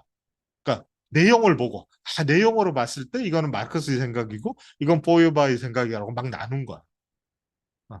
그거 상당히 문제가 많은 접근법이거든요. 그러니까 그런 얘기예요. 그래서 우리가 마르크스 엥겔스 이 텍스트를 읽을 때 상당히 조심해야 되는 게 실제로 앞에 인용을 해놓고 뒤에 가서 실제로 마르크스가 이 생각 틀렸어라고 하려고 인용한 건지 그래 난 여기에 찬성해라고 하기 위해서 인용한 건지 모르잖아요. 그런 경우에. 그러니까 이런데 그걸 구별하지 않고 마르크스 엥겔스의 생각은 이랬어 라고 해버리는 거야. 그중에 많이 인용되는 게 바로 이 92년 영업한 서문이에요. 그래서 여기서 보시면 영국에서 여기서는 현대죠. 당대의 유물론의 역사를 쭉 서술해요. 역사를 서술한다는 얘기는 그 전에 유물론을 읽고 그 다음엔 읽고 그 다음엔 이랬다는 얘기 아니에요. 근데 그 끝에 누가 있어요? 마르크스 엥겔스의 자기들의 과학적인 현직법적 유물론이 있을 거 아니에요. 역사 유물론 있을 거 아니에요. 그러니까 앞에 그 이전에 영국에서 전개된 또는 유럽에서 전개된 유물론의 어떤 내용은 자기들이 찬성하고 어떤 내용이 자기들이 보기에 틀렸으니까 배격했을 거 아니에요. 그렇죠? 근데 앞부분은 다른 사상가들의 유물론을 소개하고 있는 부분이에요. 근데 이것도 사실 조금 서문이다 보니까 엄밀하게 안 쓰여져 있는 측면이 사실 있어요. 있어서 엥겔스가 여기에 대해서 이거 자기들도 그렇게 생각했다는 건지 그냥 소개하는 건지 애매하게 서술된 부분이 적지 않거든요. 그러다 보니까 분명히 마르크스 엥겔스가 이전의 유물론에 대해서 소개하면서 쓴 구절인데 이게 대표적으로 엥겔스의 그 특히 철학에 과학 철학에 대한 입장을 또는 유물론에 대한 입장을 보여주는 거다라고 비판거리로 삼기 위해서 인용된 구절들이 여러 개 있거든. 그 중에 제일 대표적인 게 이런 거예요. 이 번역도 참 이거 정말 그 한국은 번역 이게 정말 반성 많이 해야 되는데요. 이 박정철 판 제일 많이 보는 책에서도 이 번역이 하나도 안 고쳐지고 이러식 번역이라고들 하시는데 푸딩에 대한 증명은 그것을 먹는 데 있다. 이게 무슨 말인지 아시겠어요? 이게 도대체 무슨 말이에요? 이게 말도 안 되죠. 이런 한국말이 어딨어요? 이게 영어를 지각한 거거든요. The proof of the pudding is in the eating. 이렇게 번역하면 안 돼요. 이게 무슨 말인지 어떻게 알아요? 푸딩에 대한 증명은 그것을 먹는 데 있다. 이거 우리 속담에 비속적인 비속어 섞인 속담에 똥인지 된장인지 먹어봐야 아니 이 말이에요. 바로 그 말이에요. 이게 푸딩인지 아닌지는 먹어봐야 알지 이 말이에요. 근데 이것을 푸딩에 대한 증명은 그것을 먹는데 이제 도대체 무슨 말하는 거야? 이러면서 그 뒤에 설명이 나오는데 우리가 이러한 사물들에서 지금 하는 그 뭐냐면 바로 그 얘기예요. 우리 오감을 사용해서 그러니까 씹고 묻고 뭐 이겼잖아요. 먹고 씹고 뜯기고 뭐 이런 거 있잖아. 삼켜보고 맛도 보고 이러면 푸딩인 줄 알고 푸딩 닮은 무슨 다른 것였을 수도 있잖아. 그쵸? 푸딩이 아니라 딴 거였을 수도 있잖아. 그럼 먹어보면 알지. 이런 말이에요. 이 얘기는 어떤 맥락에서 나오냐 하면은 우리가 과학적 인식에 있어서 우리의 실천적 인식이 되게 중요하다.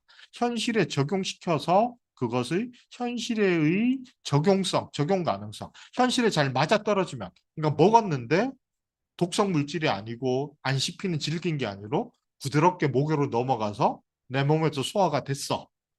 맛도 좋고 몸에 탈도 없었어. 이게 이게 푸딩이라는 나의 시각적 인식을 증명해주는 가장 유력한 방법이다. 이런 뜻이에요. 이해가 되셨나요?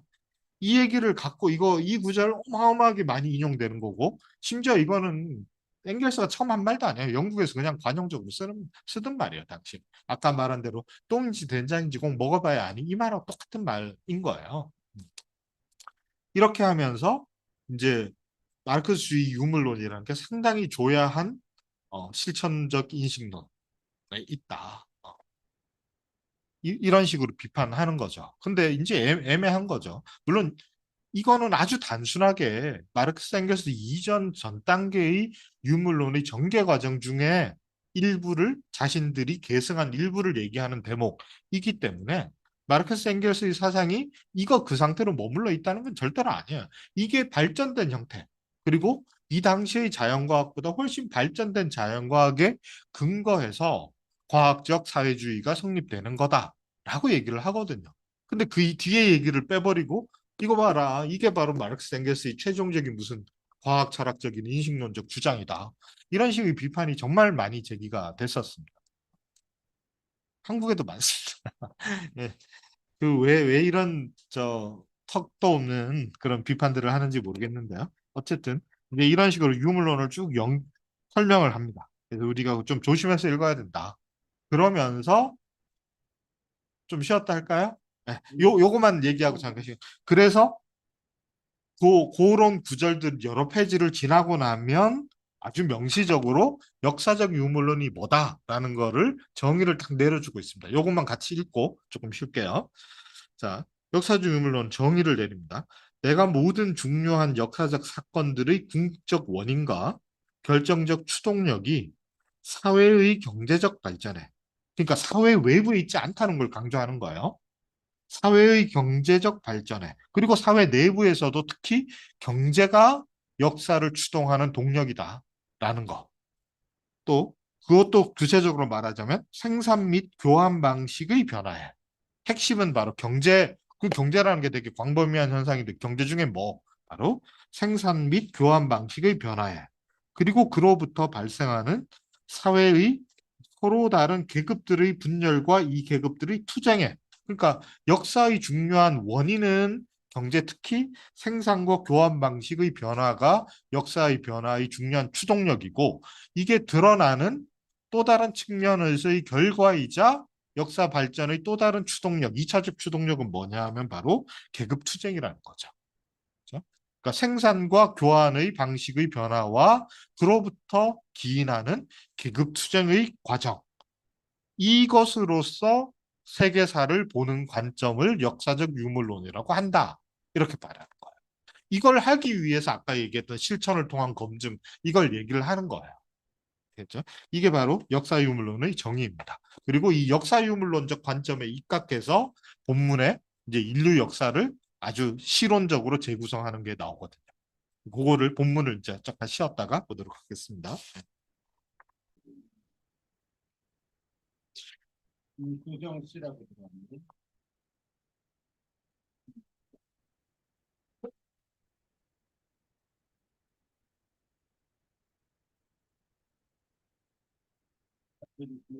예. 그래서 이제 그 92년 서문의 뒷부분에 쭉 그 유물론의 역사적 전개 과정을 보여주는데 이 내용은 뭐 구체적인 내용은 굳이 다 말할 필요는 없고 한마디로 말하면 여기서 보여주는 건 뭐냐면 발전하고 있다는 거야. 그러니까 마르크스 엥겔스는 오히려 오늘날 21세기를 사는 우리들보다도 그 당대의 시대적 분위기가 있었기 때문에 자연과학과 자연과학이 확산된 다른 학문들의 성과에 대해서 상당히 낙관적이었어요. 그래서 지금 당장은 우리가 모르는 것이 있지만 언젠가는 더 많이 알게 될 거다. 라고 생각을 하죠. 그게 이제 점근적 인식이라고 이제 표현하는 건데 우리는 점점 진리에 조금씩 조금씩 다가가고 있다는 거예요. 그래서 이제 그 불가지론을 비판하는 거거든요.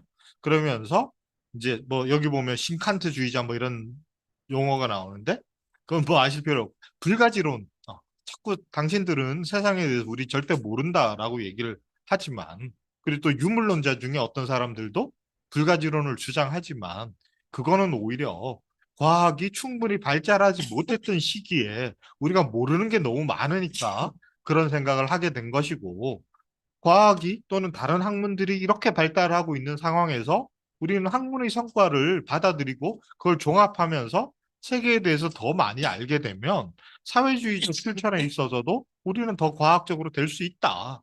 라는 낙관적 믿음에 근거하고 있는 것이 바로 과학적 사회주의의 중요한 특징이라는 거죠. 그리고 알아나간다는 것뿐만 아니라 안다는 것, 몰랐던 걸 안다는 거는 논리적으로는 어떤 의미예요? 이전에 우리가 알았던 것이 틀린 것이 되고, 우리가 틀렸다고 생각했던 것이 맞다는 것으로 우리의 생각이 변화하는 과정이 인식이 확산되는 과정이잖아요. 그렇죠? 인식의 확산이라는 것은 무지를 지로 바꾸는 과정이죠. 그렇기 때문에 우리가 자연에 대해서, 사회에 대해서, 역사에 대해서 알고 있는 기존의 어떤 지식들도 변화할 수 있다는 것을 인정하는 것이 과학적 사회주의의 중요한 관점이고, 그게 바로 유물론이라. 그러니까 유물론이라는 것이 마치 어떤 아주 낡은 근대 초기 자연과학의 특정한 원리들 몇 가지를 가지고 현대에 와서도 고집스럽게 뭔가를 세상 만물에, 심지어 인간 사회의 영역에까지 다 적용시킬 수 있는 결정론적 규칙인 것처럼 설명하는 것은 오히려 뒤링이 했던 짓이다. 이렇게 이제 비판을 하고 있습니다. 근데 이제 제가 중간에 말씀드렸던 건 뭐냐면 20세기에 와서 마르크스 앵겔스가 이런 의미에서의 역사적 유물론을 정초하고 과학적 사회주의를 발전시키는데 평생을 바쳤는데, 반대로 자기들이 극복하려고 했던 것을 했다는 아주 부당한 비판을 받아왔다. 그런 얘기를 좀 말씀드렸던 거예요. 어쨌든 서문에서 이 사람이, 앵겔스가 강조하는 것은 어, 학문의 발전의 성과에 기초한 과학적 사회주의에 대한 낙관적 믿음, 이런 것들을 얘기를 하고 있습니다. 그래서 유토피아 사회주의가 뭐 아주 우호적으로 설명하죠. 그러니까 유토피아 사회주의가 얘네들이 뭐가 잘못된 것이 아니라 그 사회나 학문의 미성숙한 단계를 어쩔 수 없이 반영하는 것인데, 아까 얘기했듯이 우리가 사회가 발달하고, 사회의 발달은 아까 역사유물론의 정의에서 뭐라 그랬죠? 경제 영역의 변화를 얘기를 하고, 특히 생산과 교환 방식의 변화를 얘기를 하고, 그것에서 기인하는 계급 투쟁의 양상이 변화하면서 전개되는, 이걸 얘기를 하는 거죠. 이것이 변화하면 사회 전체가 다 변화하기 때문에 사회에 대한 인식도 확장이 되고, 따라서 그전에는 공상적 차원에서 머물렀던 사회주의가 과학적인 사회주의로 발전할 수 있을 거다. 그리고 지금은 마르크스 앵겔스가 이 책을 썼던 그 당시에는 이 단계가 되면 우리는 과학적 사회주의에 대해서 말할 수 있다라고 얘기를 한 거죠. 특히 이제 그 사회주의를 얘기할 때는 말 그대로 사회라는 건 인간들이 모여 사는 곳이니까 인간 사회에 대해서 얘기를 할 때는 자연과학적 학문도 인간 사회에 중요한 영향을 미치겠지만 역사학의 중요한 발전을 얘기를 합니다. 역사학적 성과에 기초해서 우리가 사회를 설명해야 된다라는 거죠. 두 가지 의미에서 그러한데요. 하나는 아까도 얘기했듯이 우리가 사는 사회가 끊임없이 변화하고 있다 그랬잖아요. 그래서 그 변화하는 구체적인 모습을 제대로 알고 이해해야 앞으로의 변화에 대해서도 예측할 수 있는 거죠. 그러니까 실천적으로 어떤 운동을 할 때 그 실천적 운동의 타당성이 근거하는 아주 중요한 토대가 뭐냐 하면 바로 사회가 어떤 식으로 변화하는 거에 대한 객관적 이해인 거죠. 우리가 세상이 실제로 어떻게 돌아가고 어떻게 작동하는지를 모르는데 거기에 내가 뭐가 옳다라고 개입하는 것은 부당한 거죠. 그렇죠? 우리가 그것을 제대로 과학적으로 인식해야지만 우리 실천의 타당성이 주어지는 거죠.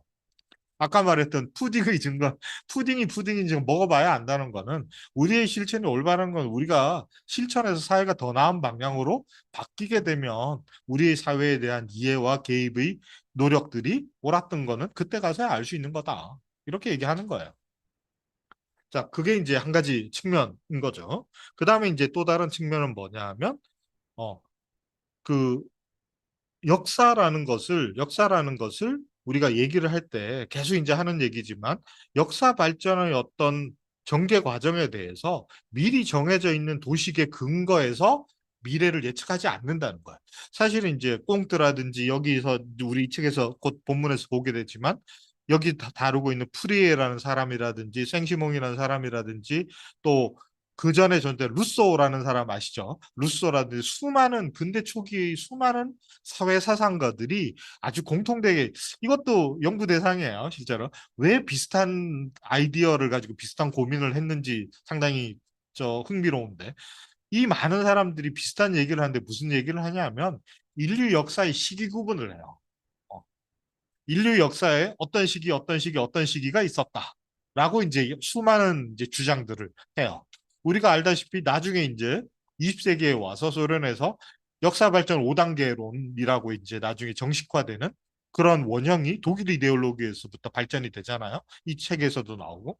이런 식으로 마르크스 엥겔스도 역사 발전의 단계론을 얘기를 하는데 여기서 강조하는 것 제가 역사 유물론이 중요한 이유는 뭐냐면 이전의 역사 발전 단계에 대한 주장들과 자신들의 주장이 결정적으로 다르다는 거예요. 과거는 뭐냐? 그냥 말 그대로 사변적인 이랬을 거야 라는 거예요. 어, 내가 짐작하기 이랬을 거야. 혹은 아주 주변적이거나 파편적인 몇 가지 근거들, 사례들을 가지고 요거 요런 사례들 보니까 이랬을 거야. 이게 분명해. 라는 거지. 전혀 과학적이지 않다라는 거야. 근데 마르크스 엥겔스는 역사 발전의 단계들을 이것과 다르게 설정을 해요. 그게 무슨 얘기냐 하면 아까 얘기했듯이 역사 유물론의 정의가 뭐죠? 수동력, 역사가 변화하는, 변화하게 만드는 어떤 원인이 있을 거 아니에요. 그 원인에 대한 과학적 분석의 근거에서만 역사 발전을 설명할 수 있고, 그 역사 발전을 설명하는 것은 역사학이라는 독자적인 학문의 발전의 성과의 에서 상당한 부분이 힘있고 있다는 거야. 이 사람에게서 모건 얘기도 하고 우리가 이제 오늘날 고고학, 인류학이라고 부르는 독립된 분거 학문들이 된 것들이 19세기 말에 비약적으로 발전하기 시작했던 시기거든요. 그리고 이제 아시겠지만 전기적으로 보면 마르크스 엥겔스가 이 사람들 호기심이 되게 많은 사람들, 세상 만물에 대해서 엄청 호기심이 많고 공부도 열심히 하고 이런 사람들인데 특히 관심이 많았던 게 아주 젊은 시절부터 관심을 가졌던 게 바로 역사학이거든요. 그래서 근데 역사학을 아까 얘기했던 다른 사상가들처럼 그냥 사변적으로 인류는 이런 황금기, 청동기 뭐 이런 식으로 자기와 상상의 나래를 펴서 정한 게 아니라 역사학의 성과에 기초한 거야. 그리고 역사학의 성과와 정치경제학 비판이라는 과학적 연구가 결합되어서 역사 발전의 근거들을 실정적인 근거를 가지고 경제적 구조의 변화가 어떤 역사적 발전을 낳았는가에 대한 가설적인 주장들을 했던 거고 그리고 끊임없이 반복해서 말하는 게 자연과학뿐만 아니라 역사학은 특히 지금까지의 성과가 여기까지니까 우리는 이렇게 말한다라고 얘기를 하지 이거는 정답이고 인류는 무조건 이렇게 발전해왔고 앞으로도 이렇게 될 거야 라고 말하지 않아요. 이게 과학으로서의 역사 유물론이다라는 거예요. 그렇기 때문에 이제 그거를 반영하여주는 잘 알려진 일화가 뭐냐 하면 러시아에서의 사회주의의 이행의 과정이 영국이나 독일에서 사회주의의 이행을 예측하는 경로와 같을 것이냐라는 러시아 사회주의, 사술리치의 질문에 대해서 다를 수가 있다. 몇 가지 전제를 달긴 하지만 각 사회는 다를 수가 있는데 그거는 그 사회에 대한 구체적인 역사학적 연구의 기초에서 답해 줄 수 있는 문제라고 생각을 하거든요. 그래서 이 사람들이 말년에도 아주 병으로 시달리고 뭐 거의 뭐 전신을 쓸 수 없는 엄청난 고통에 시달리고 있을 때에도 당대의 인도네시아 연구라든지 특히 이제 주변부에 대한 그때 막 이루어지던 최신의 연구들을 엄청난 노력을 기울여서 공부를 했던 거거든요. 이게 마르크스 엥겔스의 방법이다라는 거예요. 마르크스 엥겔스의 개인의 호사취미가 아니라 이 사람들이 생각하는 역사 유물론이라는 건 바로 실증적 과학의 성과에 근거해서 어떤 법칙들을 찾아내는 것이지. 그리고 그 법칙들은 끊임없이 다시 새로운 현실 속에서 수정될 수 있는 것이지. 역사 발전의 과정에 대해서 이미 인류는 무조건 이렇게 전개돼. 그리고 심지어 더 나아가면 이제 19세기 말의 독일 삼인주의자들 상당수가 이런 오류에 빠지는데 이거는 규칙인데 이거는 무조건 이렇게 역사 발전은 가는데 심지어 몇 월 며칠 몇 시에 언제 뭐가 뭐에서 뭘로 이행할 수도 알 수 있어.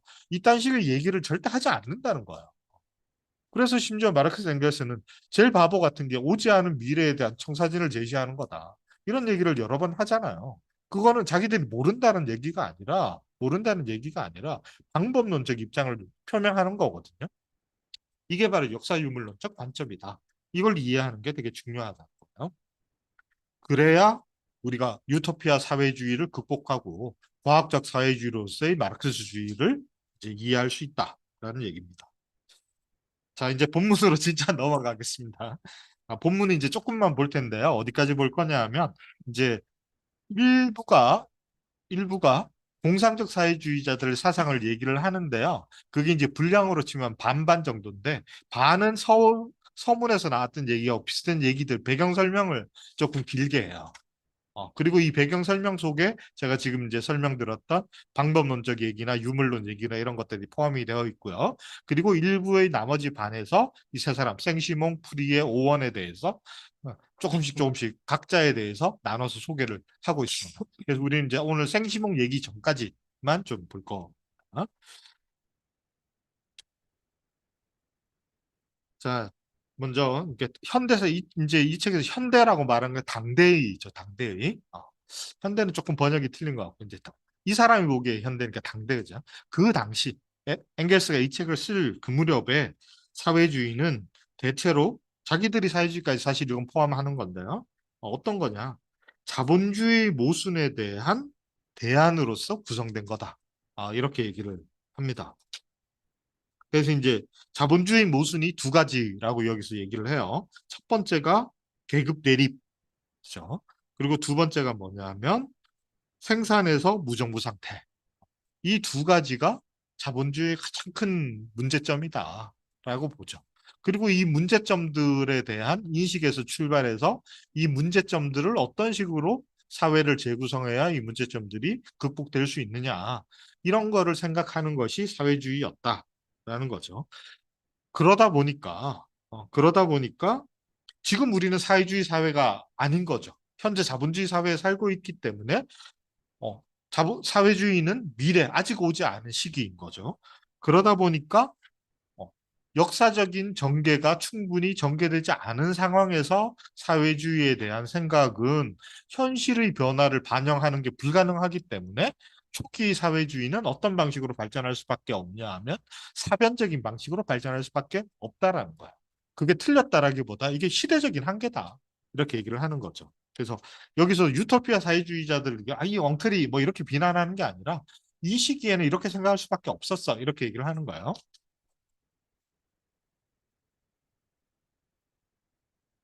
자, 그러면 이 사변적인 방식으로 자본주의 사회에 대한 대안을 구성했던 사람들의 특징이 있는데 그 특징이 뭐냐 하면 바로 이데올로기적, 나중에 용어로 치면, 오늘날 용어로 치면 이데올로기적 접근을 한다라는 거야. 그러니까 여기서는 계속 사변적, 관념적 뭐 이런 표현을 쓰죠. 도대체 사변적인 게 뭐냐? 그리고 이제 이 당시에 사변적인 방식 중에 제일 유행하던 설명 방식 중에 하나가 헤겔의 용어를 갖고 얘기하면 이성의 왕국을 현실에서 구현하는 거. 이렇게 얘기를 하죠. 그러니까 절대 정신의 자기 실현으로서의 역사. 뭐 헤겔이 이런 표현을 썼는데요. 이성이라는 게 있고 이성이 이 이성이 아직 실현되지 않은 현실 속에서 점점점 확장되어서 온전히 이성이 지배하는 사회가 되는 거. 이게 이제 대안이라는 거죠. 그거를 해결은 이제 다른 식으로 불렀지만 사회주의자들은 이걸 사회주의라고 생각했다라는 거예요. 자, 그런데 이런 식으로 생각을 할 때 논리적으로 생각하면 뭐가 전제가 되는 게 있죠. 세상이 변화하기 전에 이성이 미리 있다는 거예요. 요거는 이해하시겠죠? 이성 완성된 어떤 인류의 역사가 도달해야 되는 최종적으로 가장 바람직한 가장 완성된 형태가 미리 사변적으로 미리 있어야 돼. 이게 있어야 이게 현실에서 실현되는 거죠. 그죠? 그래서 비이성적이고 비합리적인 것이 점점 합리적으로 변해가는 과정이 진보다. 이게 계몽이잖아요. 그래서 현실에서 비합리적인 세상이 합리적 세상으로 변화하는 과정은 진보고 이 진보를 결정하는 것은 이미 미리 마련되어 있던 이성의 원리라는 거예요. 이런 식으로 생각하는 게 바로 사변적, 관념적, 유토피아적 접근이다. 사회주의, 그러니까 사회주의가 무엇이냐에 대한 청사진이 미리 있어야 돼요. 그러니까 근데 그건 어떻게 알 수 있죠? 사회가 아직 안 변했는데 어, 어떻게 알 수 있죠? 몇 가지 방식들이 있는데요. 하나는 제일 흔했고 역사적으로 제일 많았던 거는 종교적인 방식이죠. 하나님이 이렇게 계시한 거죠. 하나님이 처음부터 정해준 거, 교리로 설명하는 거죠. 그렇죠? 그래서 그리고 또는 하나님이 인격신으로서의 하나님이든 아니든 간에 다른 설명 방식도 다 비슷한 것들은 뭐냐 하면 우리가 사는 인간 세상이라는 현실이 있고 세상 바깥에 뭔가 있는데 세상 바깥에 있는 것이 정답을 미리 다 알고 있는 거죠. 이게 전형적인 관념. 그래서 아까 우리 서문에서도 봤죠. 유물론의 핵심이 뭐죠? 그런 거 없다. 세상은 하나밖에 없어. 이게 유물론의 첫 번째 의미예요. 우리 전산에서 했던 강의 중에 제가 유물론 했던 게 있는데요. 거기 보시면 유물론의 의미가 세 가지가 있는데요. 유물론은 세 가지 약간씩 다른 겹치는 의미를 다 유물론이라고 표현하는 건데 마르크스가 말하는 유물론은 세 가지 뜻이 있어요. 하나는 세상은 하나밖에 없다. 세상 바깥에 또 다른 세상이 있거나 세상이 여러 개 있거나 하지 않아. 우리가 이 세상밖에 없어. 그런 거예요. 그러니까 신 이런 거 없다는 거예요. 천당도 없고 지옥도 없고 이렇다는 거지. 그러니까 지금 사회주의를 세상 바깥에 뭔가 있는 초월적인 원리로 설명하는 게 첫 번째로 유토피아적 사회주의인 거죠. 그렇죠? 그래서 실제로 아, 초기의 사회주의나 공산주의는 대부분 종교에서 출발하죠.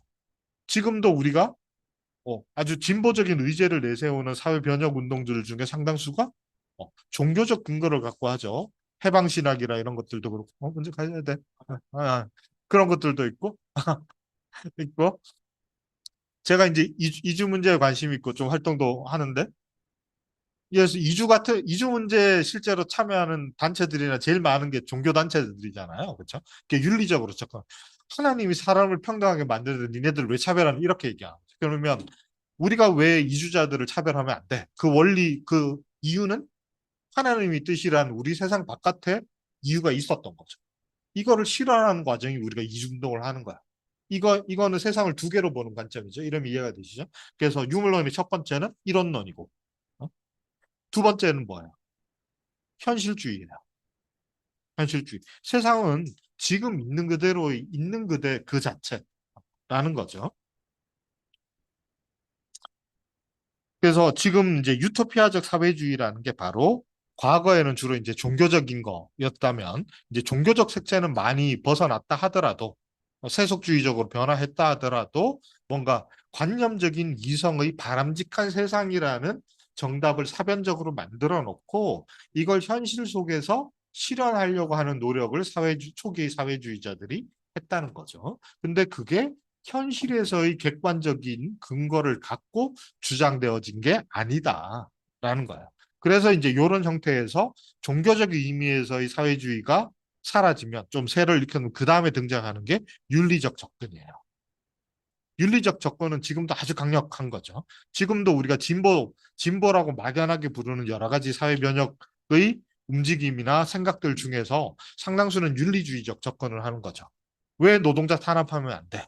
이렇게 물었을 때, 어, 마르크스주의는 뭐예요? 객관적으로 생산 과정에서 착취가 일어나니까, 잉여 가치를 착취하니까, 그리고 이거는 나중에 강제적으로 빼앗는 수탈보다 생산 과정에서 필연적으로 발생하니까, 이렇게 설명하죠. 그러니까 노동자 계급이 해방되어야 하는 이유는 객관적으로 착취라는 현실이 존재하기 때문이에요. 불쌍해서가 아니에요. 노동자 계급이 얼마나 불쌍해. 월급도 적게 받고 맨날 힘들게 일하고 산재당하고. 어. 그러면 그게 왜 불쌍하다고 우리가 왜 그걸 해야 돼? 라고 물어보면 또 답이 있죠. 뭐죠? 모든 인간은 평등하고 존중받아야 되니까. 그러니까 윤리적 덕목, 그게 뭐가 됐든지 간에 최초의 출발은 어떤 윤리적 가치관에서 출발한다는 거야. 현실에서 출발하지 않고. 이해가 되셨죠? 그게 윤리주의적 관점인 거죠. 그러니까 마르크스주의는 이게 두 가지를 다 배격하는 거야. 그러니까 윤리가 없다 이런 뜻이 아니라 어? 비도덕적인 게 아니라 무도덕적입니다. 도덕이 현실을 변화시키는 추동력이 아니라는 거야. 오히려 반대의 순서로 만들어지는 거다라고 얘기를 하는 겁니다. 이러면 좀 이해가 되시죠? 근데 이 초기의 사변적인 방식으로 사회주의를 했던 사람들이 바로 이런 방식, 이성이라고 이때 흔히 말했던 윤리적 원칙들을 설정해 놓고 이 윤리적 원칙들을 실현하는데 실현하는 근거는 옳으니까. 그걸 잘 보여준 게 칸트라는 사람인데요. 당신은 왜 윤리적으로 행동해야 돼? 해야 되니까. 이렇게 얘기해요. 해야 되니까 하는 거야. 이런 거죠. 그러니까 현실이 이러이러하니까 우리는 이렇게 해야 되고 현실을 응? 이렇게 바꿔야 되고 이렇게 설명하는 건 무조건 해야 되는 정답이 의무가 우리에게 주어졌으니까 하는 거야. 그러니까 이런 관점에서는 현실을 볼 필요가 상대적으로 별로 없죠. 그렇죠? 우리가 실현해야 될 덕목이 뭐냐를 인지하는 게 훨씬 중요한 일이에요. 이 얘기를 하면 제가 앞에서 왜 그렇게 길게 과학 얘기하고 유물론적 접근법 강조했는지 서문들을 왜 길게 읽었는지 좀 이해가 되시죠? 그래서 마르크스가 자기 이전의 사회주의자들하고 자기가 결정적으로 다른 이유를 바로 여기에서 찾았다. 이게 마르크스주의의 핵심이다. 유물론적인 접근 또는 과학적 접근. 핵심이다라는 거죠. 그러면서 이제 이런 관념론적 윤리주의적 접근의 아주 두드러진 특징이 또 하나가 있다는 거예요. 근데 이제 이 얘기는 이 그 공상의 소학으로 이 책에서 처음 나오는 게 아니라 이 얘기는 되게 마르크스의 텍스트를 읽어보면 되게 많이 반복되는 주제들 중에 하나인데요. 최초이고 제일 체계적으로 나오는 텍스트는 공산당 선언보다 이미 이전에 쓰여졌던 독일 이데올로기에서 이 주제를 되게 길게 다루는데요. 무슨 얘기를 하냐 하면 이 얘기야. 모든 편파적인 주장들이 자기 주장을 사람들한테 설득시키기 위해서 설득하기 위해서 쓰는 아주 보편적인 그 수단이 계략이 하나가 있다는 거야. 그게 뭐냐 하면 편파적이고 부분적인 주장을 보편적인 주장으로 외양을 꾸미려고 한다라는 거예요. 그래서 이런 아까 얘기했던 이성의 왕국을 주장하든 종교를 주장하든 어쨌든 이런 관념론적 관점에서 사회주의를 주장하는 사람들의 특징은 어떤 주장이 유물론적 관점에서 보면 항상 역사적인 거죠. 역사 유물론적 관점에서 보면 모든 것은 역사적인 거고 역사적인 것은 변화한다는 얘기잖아요. 어떤 주장, 어떤 현실에 대한 이해와 판단과 그것에 대한 대안은 항상 역사적이기 때문에 다른 역사적 상황에서는 들어맞지 않겠죠. 그렇죠? 어. 그게 변증법적이고 유물론적 접근인데 이 사람들은 항상 보편적인 주장을 한다는 거야. 모든 시대 모든 곳에서 이 주장은 실현돼야 돼라는 거죠. 그게 요새 유행하는 인권의 보편성이라는 바로 그런 거잖아. 그렇죠? 인권의 보편성. 근데 인권의 보편성을 제가 부정하는 거 아니야. 인권의 보편성을 당위적, 윤리적 덕목으로 보면 받아들일 수 있어요. 근데 현실에서 실제로 인권은 보편적이지 않죠. 마르크스가 관심 있는 거는 인권의 보편성을 부정하는 게 아니라 인권이 뭐 도대체 뭐 그런 게 어딨어 이렇게 얘기하는 게 아니라 현실에서 어떤 상황에서 우리가 인권이라고 생각하는 덕목이 어떤 이유로 어떤 관점에서 어떤 방식으로 침해되는지 오직 거기에 관심이 있다는 거야. 주로 거기에 관심이 있지 보편적 인권을 우리가 존중해야 되라고 자꾸 주장하는 거는 별 소용없는 윤리적으로는 존중할 만한 태도지만 별 사회를 바꾸거나 현실을 바꾸는데 별 의미 없는 접근법이다. 이렇게 얘기를 하는 거야. 근데 유토피아 사회주의자들이 바로 이런 방식을 택하고 있다라는 거야. 그러니까 이런 이 사람들이 오류는 윤리적인 덕목이 잘못된 데 있는 게 아니라 사실은 특정한 역사적 시기 속에서만 타당성을 얻는 또는 아까 역사유물론의 중요한 정의 중에 하나가 뭐죠? 계급 투쟁이었잖아요. 특정한 이해관계가 다른 특정한 계급의 특정한 분파에게만 타당한 주장을 모든 시대뿐만 아니라 모든 사람에게 다 적용될 수 있는 원리로서 포장해서 주장한다라는 거예요. 그래서 그걸 제일 잘 보여주는 게 뭐냐 하면 평등이라고 말했던 것도 부르주아들끼리 평등이었고 자유라고 말했던 것도 사실은 부르주아적 소유권이었던 거고 이렇게 얘기를 하는 거죠. 그렇죠? 네. 학생들의 자유로운 권리 신장이라고 말했던 것도 행동이 아주 거친 학생과 민원을 잘 제기하는 잘 나서는 특정 소수 학부모들의 권리가 신장되는 것으로 사실은 귀결되는 것이요. 이렇다는 거죠. 현실에서는 오히려 보편적으로 작동하지 않는 현실의 구체적인 상황이 있는데 마르크스는 거기에 주목하는 것이 과학적 사회주의고 보편적으로 모든 곳에 적용되는 원리를 주장하는 것이 유토피아 사회주의다. 이렇게 명확하게 두 가지를 탁 나눕니다. 그래서 아주 중요한 게 이제 그 아까 얘기했던 독일 이데올로기에서 강조하는 게 지배계급이 이걸 제일 잘 사용한다는 거예요. 지배계급은 항상 자기들의 특정한 분파적인 이익을 인류 모두, 사회 모두의 이익으로 얘기하죠. 지금도 항상 그렇죠. 자본가 계급, 그 자본가 중에서도 뭐 힘 있는 소수의 특정한 분파에게만 이익이 되는 것을 요새 잘 쓰는 표현이면 국익, 민족의 이익, 국민의 복지 이런 식으로 포장하는. 그러니까 바로 보편성을 이라는 외양을 쓰는 게 이데올로기가 작동하는 첫 번째 방식이다. 이렇게 이제 마르크스가 독일 이데올로기에서 얘기를 했거든요. 이 얘기를 지금 여기서도 반복하고 있는 겁니다.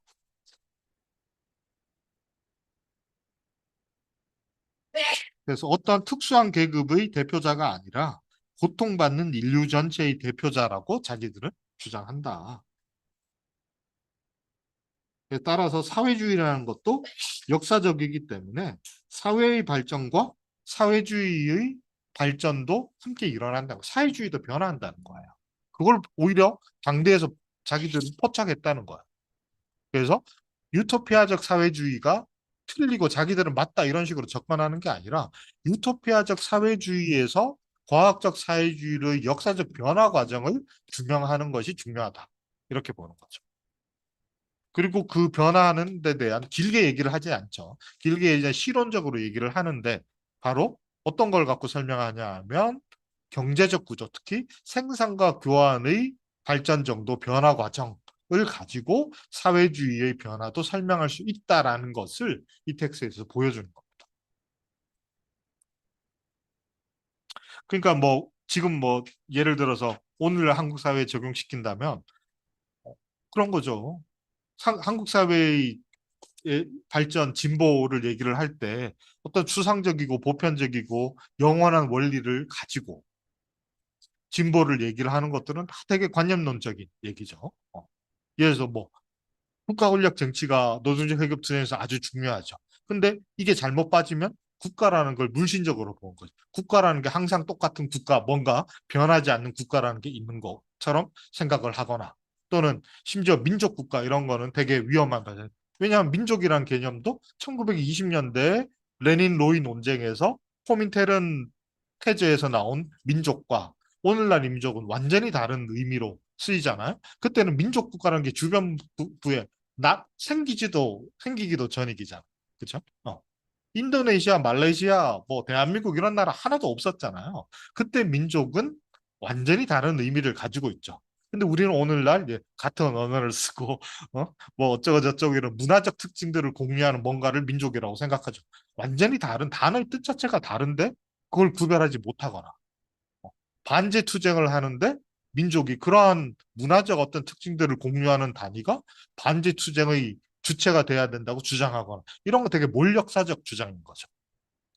20세기 초의 반제 투쟁의 주체가 누구인가와 21세기 신자유주의적 제국주의에서 반제 투쟁의 주체가 누구여야 되는가는 다른 역사적 상황 속에서 과학적으로 규명되어서 만들어져야 되는 것이지 마르크스주의 과거의 역사적 텍스트들 속에서 봐라 레닌이 코민테런에서 민족 단위에서 민족 해방 투쟁을 통해서 반제 투쟁을 해야 된다고 말했으니까 지금 현재 우리가 민족 국가라고 부르는 단위가 100년이 지난 지금도 여전히 반제 투쟁의 주체가 돼야 된다고 주장하는 거. 이런 게 바로 관념론적 접근인 거죠. 그렇죠?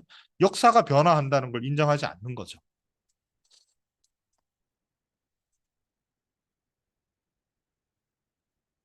그래서 이제 여기서 주장하는 것들이 바로 지금까지 나왔던 자기들 이전에 나갔던 사회주의 또는 사회주의적인 성격을 지닌 여러 가지 반란들이나 봉기들이나 사상들이 특정한 역사적인 어떤 한계를 보여주는 것이다. 이거를 얘기를 합니다. 그래서 이제 예를 드는 게 독일의 종교개혁, 농민전쟁, 제세대파, 뭐 토마스 민츠, 영국의 그 청교도들 중에 청교도 혁명 중에 특히 수평파, 뭐 프랑스 대혁명, 특히 이제 그중에 바베프 이런 사람들이 쭉 이어져서 이게 이제 이 중에 어떤 것들이 자기들에게 계승이 됐는데 계승됐다고 해서 그대로 받아들이는 게 아니라 그중에 일부를 받아들이는데 일부를 받아들이는 것도 그냥 자기들이 보기에 논리적으로 타당한 거, 그럴듯한 말을 받아들이는 게 아니죠. 시대가 변했기 때문에 변화한 시대에 적용될 수 있는 것들을 받아들인다. 이렇게 얘기를 하는 거죠.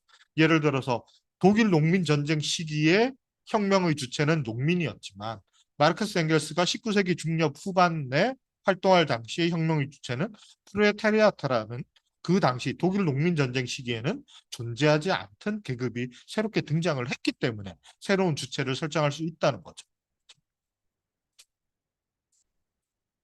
그러면서 자기의 직전 단계, 과학적 사회주의가 만들어지기, 성립, 발전하기 직전 단계에서 아주 세 사람의 중요한 유토피아 사회주의자들이 등장했는데, 바로 생시몽 뿌리에 우원이라는 사람이죠.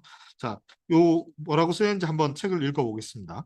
이 세 사람 모두에게 공통된 점은 그럼에도 불구하고 그들이 역사적으로 산출된 프롤레타리아트의 이익의 대표자로서 행동하지 않았다는 점이다. 이게 자기들하고 다른 거죠. 마르크스 엥겔스가 말하는 사회주의 공산주의는 뭐예요? 프레타리아트 운동으로서의 사회주의 공산주의잖아요. 근데 왜 이 사람들은 프레타리아트의 대변자로서 활동하지 주장하지 않았냐 하는 거예요. 어, 두 가지 이유가 있죠. 논리적으로만 생각해 보면 이 사람들이 다른 계급의 이해관계를 대변하는 입장을 애초에 가졌을 수도 있고 또 하나는 뭐죠? 노동자 계급이 충분히 성숙하지 않았기 때문에 후자의 설명을 이제 마르크스 엥겔스가 하는 거야. 그러니까 이 설명의 답이 중요한 게 아니라 어떤 식으로 공상적 사회주의의 한계를 설명하느냐는 이 설명의 방식을 우리가 봐야 되는 거야. 그래서 이 설명의 방식이 마르크스 엥겔스가 모든 사회 문제, 자본주의 모순을 분석하는데 일관되게 적용하는 접근 방법이다. 이걸 우리가 이 책에서 배워야 되는 거거든요. 그래서 이 사람들도 그들도 특정 계급을 우선 해방시키는 것이 아니라 즉시 인류 전체를 해방시키려고 했다. 그 유토피아 사회주의의 몰계급적 특징을 얘기를 하는데 이 몰계급성은 어디에서 나온 거냐 하는 거죠.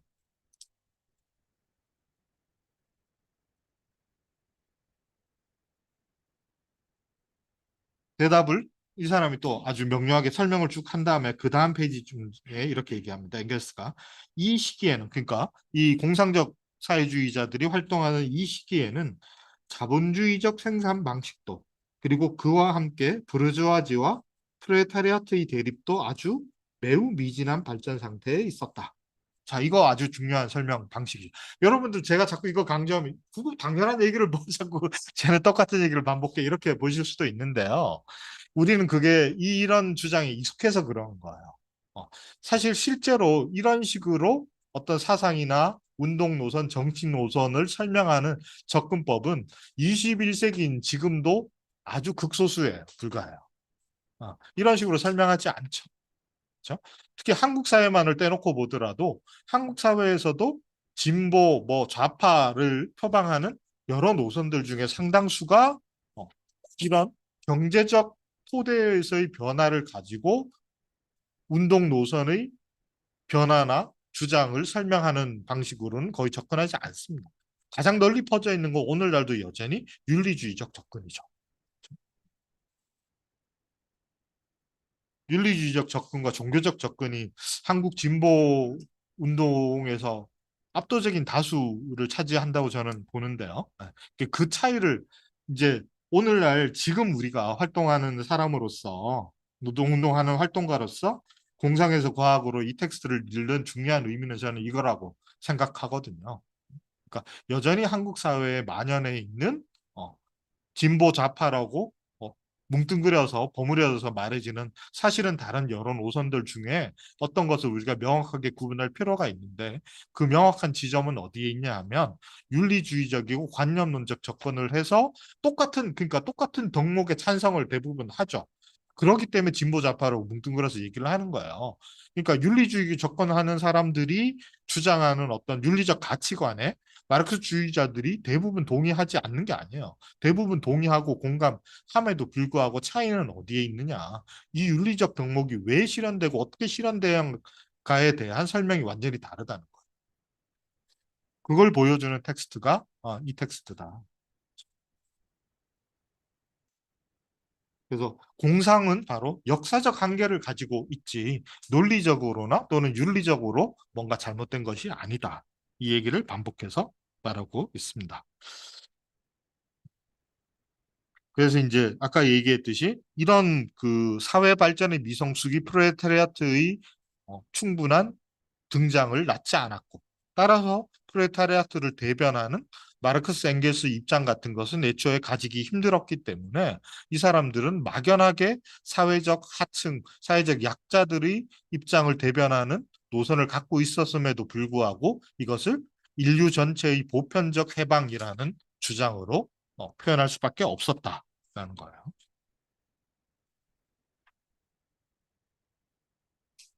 또 하나 뭐 여기서 우리가 또 논리적으로 추론할 수 있는 게 이런 거겠죠. 적용 좀 확장시킬 수 있는 게 오늘날도 그렇다면 오늘날도 우리가 보편적 어떤 이해관계를 만약에 우리가 지금 살고 있는 사회를 계급 사회, 자본주의 사회의 모순의 핵심이 계급에 있고 착취에 있고 계급 투쟁에 있다라고 동의한다면 우리가 어떤 보편적 덕목, 보편적 진보의 목적이라는 걸 과연 얘기를 할 수 있을까? 그리고 그것이 바람직한 것인가에 대해서 우리가 좀 생각을 해볼 필요가 있겠죠. 그래서 이제 이 사람들은 대안을 마련하는 데 있어서도 이런 이제 사회적 미성숙 단계에 있었기 때문에 대안도 공상적 방식으로 이제 만들어졌다. 이 얘기를 하고 있습니다. 근데 이제 아주 흥미로운 거, 이 사람들을 왜 높이, 마르크스 엥겔스 높이 평가하고 후대에도 영향을 받냐 하면 이게 오히려 보면 되게 신기한 거죠. 역사적 어떤 변화가, 사회의 변화가 눈앞에 나타나고 있으면 그거를 인식하는 것은 사실은 아주 힘들지는 않죠. 그래서 내 눈앞에 벌어지고 있는 사회적 모순을 인식하고 거기에 대한 대안을 찾는 거는 더 많은 사람들이 가능할지 몰라도 아직 실현되지 않은 어떤 사회의 모순에 대해서 미리 예후만 보고 짐작을 하고 그거에 대한 대안을 공상을 하는데 이게 나중에 충분히 발전한 역사적 시기에 가서도 상당히 유력한 대안으로 활용될 수 있는 상상을 했다. 이런 점에서 되게 놀랍다는 거죠.